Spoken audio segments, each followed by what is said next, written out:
Hey y'all, it's Alex and welcome back to my channel. Today I have a product review for you guys. So back in September, before all the Inktober madness started, I was reached out to by KOO. They're a seller on Amazon, and they asked if I would like to review their 36 set of permanent markers. And I thank them so much for letting me post this video after Inktober, because I don't know what I would have done if I had done another type of video inside of Inktober while also doing all the Inktober prompts. Anyhow, the markers are about the same size as Sharpie markers and Bic marking markers, and the plastic feels a tiny bit lighter. And just to give you a Sharpie marker for reference, here's one of almost the same color. But the main body of the pen is actually kind of like this cream color, whereas both the Sharpies and the Bic marking markers are gray. They feel about the same weight. The Sharpies do feel a little bit heavier. I am very glad that their caps are differently shaped, so that way when I put them all in my organization like this, I can just immediately tell what's a KOO marker, what's a Sharpie marker, and I don't have the Bic markers there, but they are also different. So there are 36 colors in this set. I'd say they've got a pretty good range. They have more browns than in most sets. They do bleed through the paper, but then again, kind of everything does. You can't really escape that with alcohol markers.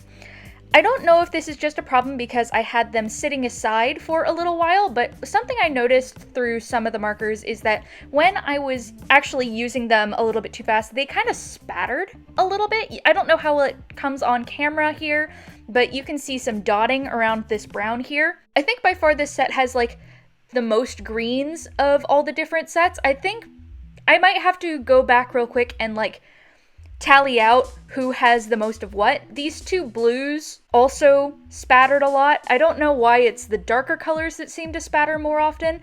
I'm betting that it was just a matter of storage. I was storing them sitting horizontally and they might have dipped further over to the side. One thing I will say is that some of the marker caps do not really match the marker color. It's kind of a problem with everything, so it's not something I'm going to hold against this brand alone. So just something to keep in mind. Something else I noticed about this set is they don't have a particularly great red. They've got like a kind of like brownish red, and they've also got kind of like an orangey red, but nothing bright fire engine red.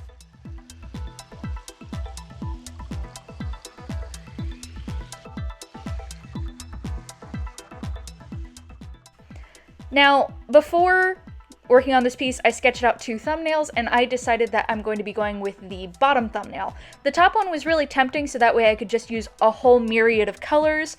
However, I didn't want to just chuck every marker at the page, so I decided I would take a step back, especially since all of Inktober I needed to learn how to take a step back, and now that it's finally over, I think I finally can. So we're just going to do a single character standing in the dead center of this piece.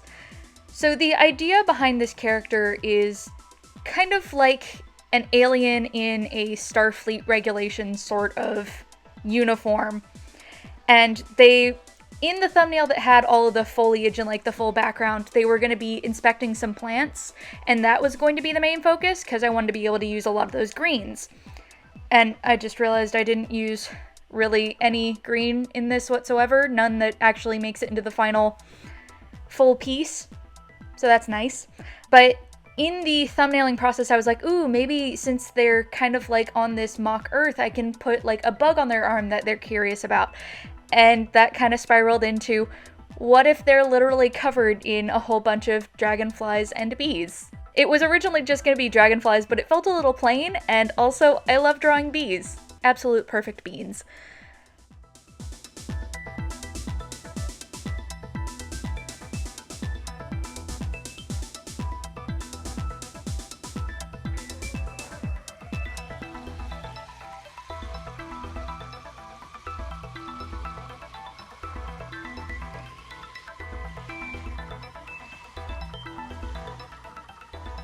Also, a quick candy break. Since I actually filmed this the day after Halloween, we still had a lot of candy left in the house. Thank you, Tyra.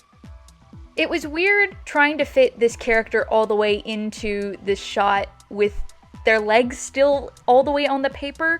I had to shorten their legs to actually put them there, and that makes the proportions of the body a little weird. I kind of had to futz around with it, and making the tunic shorter definitely helped that, but I figure since it's an alien, it doesn't really matter for it to have perfect proportions, but the legs still kind of bug me.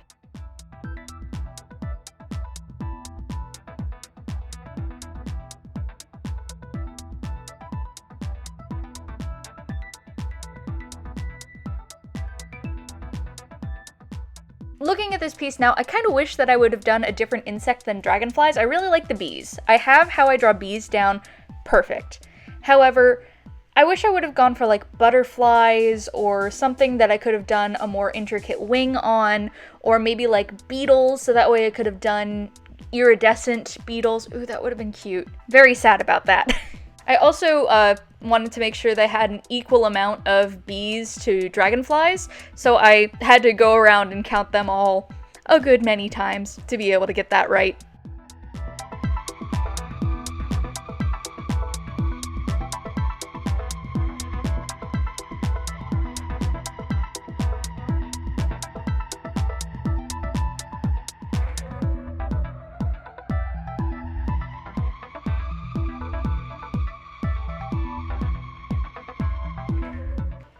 And since this is the marker review, we're going to kind of speed on through the line art phase of this piece a little bit quicker.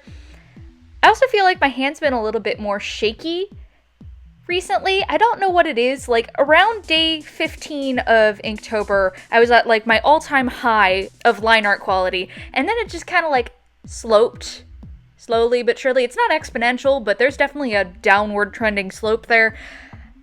Maybe it's just from overworking myself, because I mean, I did a lot in October, but my line arts in the past few days have been very shaky, and I've noticed that in a few other pieces I've done this week as well. Off screen, I did some selecting of colors that I thought would go together, and I decided that instead of doing pink skin like I'd liked, I was going to do purple skin. One thing I do have to say about the colors in this set is there aren't a lot of light tones. I'd say that this and like this almost sherbety green color are probably the lightest two in the set. And this is a problem that pretty much every marker set has. Like, I know Ohuhu markers just came out with like 40 new, specifically almost all light colors for their new 200 color set because they didn't have enough before. And Sharpie markers also lack light colors because they weren't originally meant to be for art. They were meant to be for like actually marking things. The Bic marking markers also have the same thing, except for like two really light blues. I guess I'd call the blue, purple, whatever the heck you call this color that I'm using for their shirt would also be pretty, it's almost the same value as the lavender I used for their skin, but I don't know, I feel like it's darker for whatever reason. I'm very happy with the more ultraviolet purple that I used for the rest of their tunic. That's probably my favorite color in this entire set. I tried for doing the shadowing using this more blue purple over top of the lavender, and I found that the color kind of like leached out a little bit, which is good in some cases, but not when you're doing shadowing. It doesn't layer up in the same way. It kind of like pulls the other pigment out of the paper and kind of like pushes the other pigment in.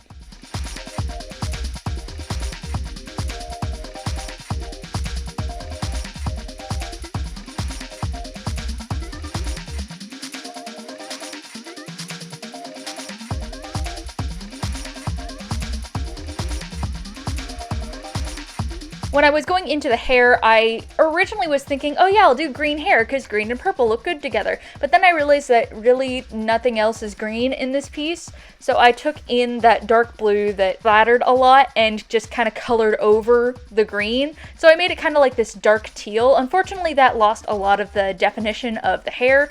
I go back in later with a white pen and actually color over the white pen with some permanent marker to make it look less stark, and that actually works out really well.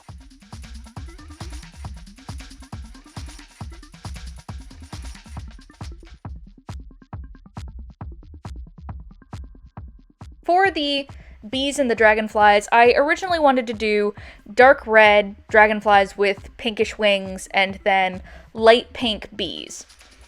I grabbed the wrong color on the bees. Instead, I was using kind of like this orangey hot pink and I decided to give them really dark wings and the hot pink body.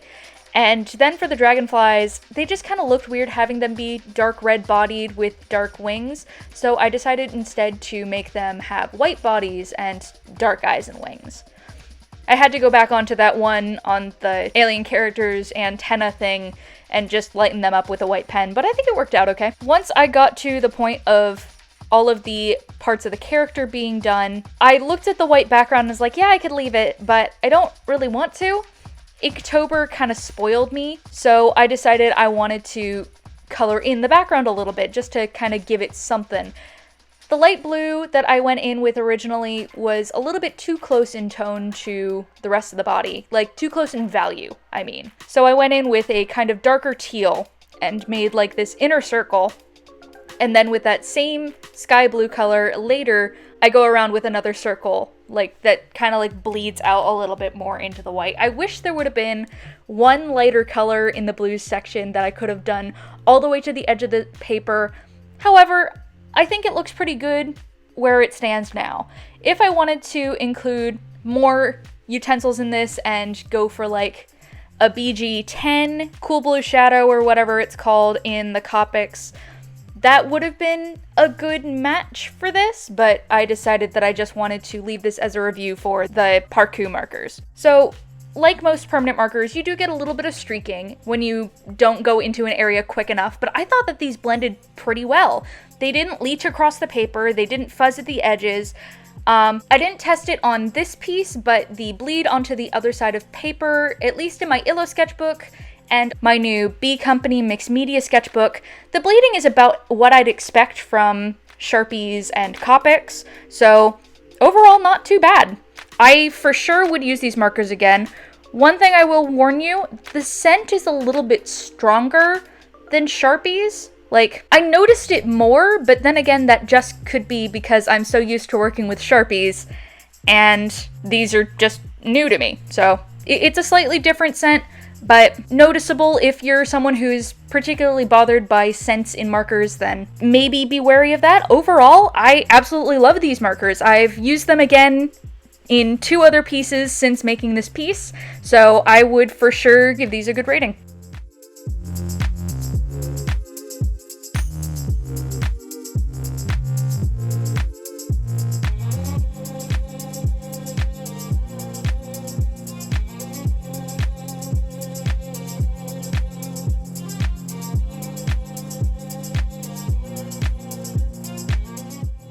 Thank you, KOO, for sending these markers out to me, and thank you again for letting me post this after Inktober. I will link the page for these markers down below if you would like to give them a try. If you feel so inclined, hit that subscribe button and check me out on my other social media handles. Thanks, and I'll see y'all tomorrow.